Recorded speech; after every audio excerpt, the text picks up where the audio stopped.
I've heard this story told by my husband, Ted, numerous times, at least the gist of the story, that I finally wrote it down, and I may have read it here a year ago, but I've recently tweaked the beginning and the end, so you're hearing the new and improved version of Who is the Real Messiah? I'm Teddy, my mother's only son. My father died before I was a year old. That was hard for my mother, but not for me. I didn't miss him because I never got to know him. However, a new figure appeared when I was 12. In that summer of 1958, my mother thought I was reaching an age when I needed a man's influence. She arranged for me to spend a couple of weeks with Uncle Ted and Aunt Eleanor at their summer home in Cornwall, New York.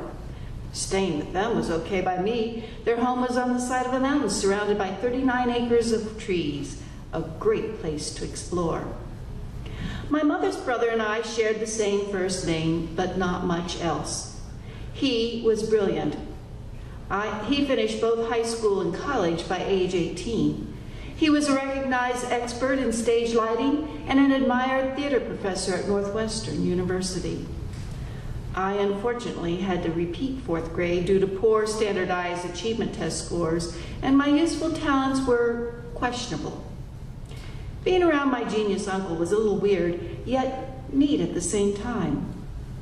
My mother always worshipped him, but disliked living in his shadow. When she dropped me off for the start of my adventure, she brought homemade stew using my grandmother's recipe. This offering was partly a thank you for having me and partly an assurance that I would be well fed. Aunt Eleanor was not much of a cook. As soon as my mother warmed up the stew for dinner, Uncle Ted said, "The gravy's not as brown as Mom's." My mother packed up and left in a huff, and I finished eating silently. Later, I helped Uncle Ted organize the tools required for his upcoming projects. He had a 1947 Plymouth businessman's coupe, and that black beauty had a 6-foot deep trunk extending into most of the back seat space. The feature was to accommodate a salesman's wares. He used it to haul supplies needed for maintenance of his precious road, a single lane with a steep, curvy quarter-mile uphill climb. He and a few local farmers had built it by hand using only pickaxes, shovels, and a horse-drawn stone boat with 40 sticks of dynamite. He was 38 when he plotted the road, and now at 54, he wanted to replace the stone culverts with metal ones to prevent silt clogging. I was to be his gopher assistant. On the first morning, my uncle said, "Teddy, we'll start by cleaning out the ditches."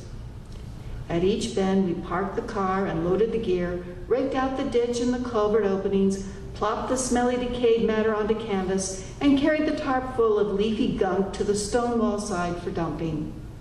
Except for a brief lunch break, we labored until dusk. On the second day, we tackled the thank you marms, the mini trenches that ran diagonally across the road at specific points to divert water runoff. We raked off the gravel, dug deeper cuts, then replaced the thin layer of stone. These periodic dips prevented ruts and washouts. They also jolted passengers if a car drove over them faster than a snail's pace. The third day, we drove 20 miles to Goshen multiple times to pick up a dozen 12-foot metal culverts. We could only transport 2 at a time, fitting them into a wooden frame with circular cutouts. It was one of my Uncle Ted's special creations. With the culverts sticking halfway in and out of the trunk, we secured the midsections by a rope through a hole he drilled in the rear bumper. Every night, I was so hungry, I didn't care what food Aunt Eleanor served. I ate and went straight to bed. I was surprised on the fourth morning when Uncle Ted said, "Teddy, today we're going to do some real work." Wasn't that what we had been doing? He meant the stone culvert conversions. We started at the hairpin turn, or what my uncle referred to as the Virgin Curve. He claimed he buried a virgin there when building the road, the same way Peter the Great reportedly did when laying foundations for huge palaces in Russia. It consecrated the ground. My mother had warned me ahead of time to ignore Uncle Ted's stories. Asking questions would only egg him on. So I kept quiet and thought, he's nuts. Uncle Ted was a real taskmaster and very picky about how to dig a hole. Each layer had to be removed and piled separately, raking off the top coat of shale, scraping aside the original gravel bed, shoveling away plain dirt, stacking the rocks of the old stone culverts, then digging deeper through a vein of hard clay.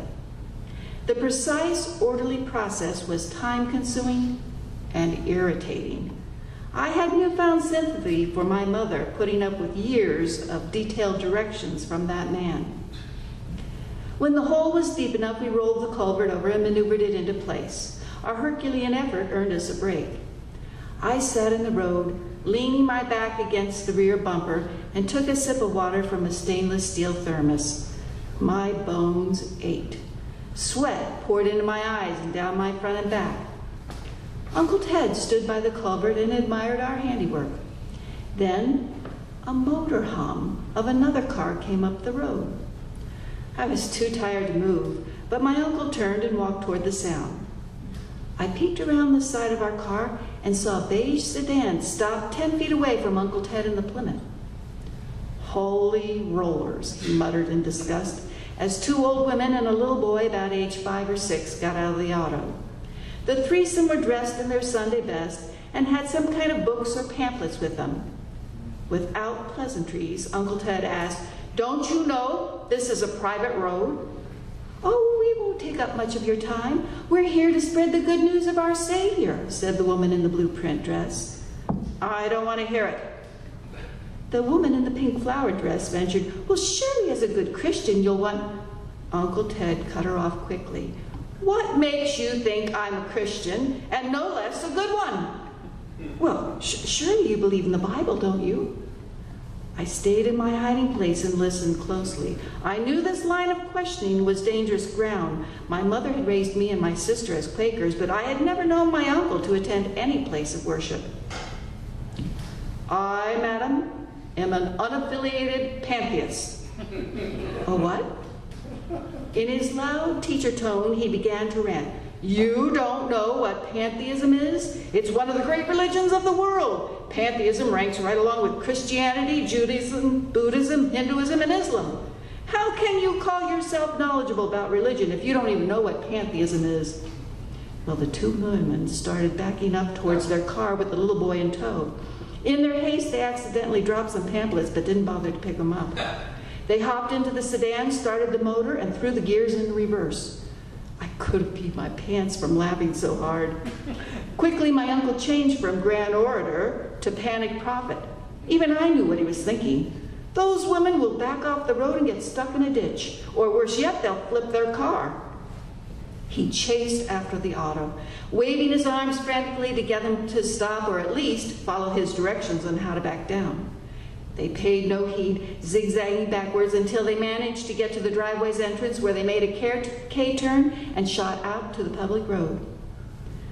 When my uncle returned, he teased me for hiding out and wished he had had more witnesses. After a good belly laugh, we resumed the serious job of covering up the culvert with its protective strata of stone and dirt, and then stood in silence for a few moments as if paying homage. With a newfound adoration, I asked, "How did you find a virgin?" Uncle Ted just grinned.